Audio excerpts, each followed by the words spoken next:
The Twin Engines, Part 4. The Deputation. He'll send us away for share, Donald. I'm thinkin' ye're reeked there, Dougie. The luck's aye been again us. An engine disna ken what ta'e day for the best. Snow came early that year. It was heavier than usual. It stayed too and choked the lines. Most engines hate snow. Donald and Douglas were used to it. They knew what to do. Their drivers spoke to the inspector, and they were soon coupled back to back with a van between their tenders. Then each with a snowplow on their fronts, they set to work. They puffed busily backwards and forwards, patrolling the line. Generally, the snow slipped away easily, but sometimes they found deeper drifts. Then they would charge them again and again, snorting, slipping, puffing, panting, till they had forced their way through. Presently they came to a drift which was larger than most. They charged it, and were backing for another try. There was a feeble whistle. People waved and shouted. "Losh sakes, Donald, it's Henry. Dinna fash yersel, Henry. Bide a wee. We'll hae ye oot." The fat controller was returning soon. The twins were glum. "He'll send us back for share," they said. "It's a shame," sympathized Percy. A lot of nonsense about a signal box," grumbled Gordon. "Too many of those, if you ask me." "That brake van, too," put in James. "Good riddance, that's what I say." "They were splendid in the snow," added Henry. It isn't fair."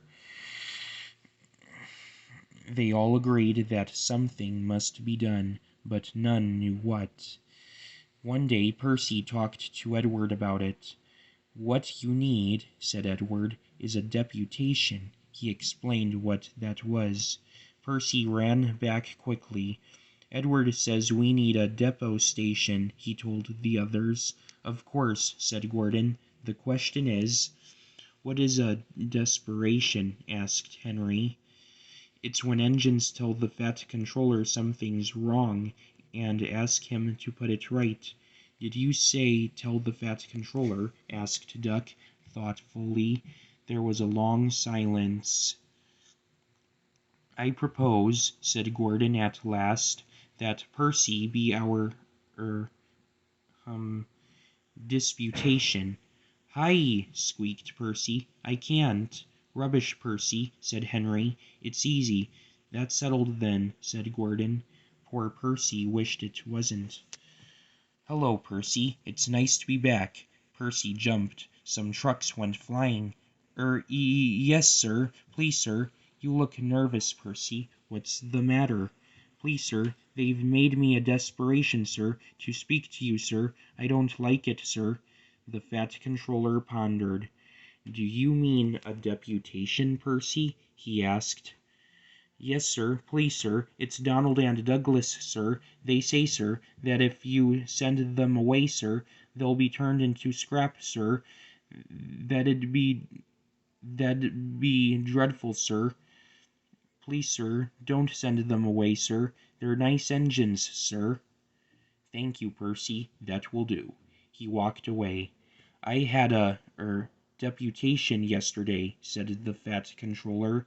"I understand your feelings, but I do not approve of interference." He paused impressively.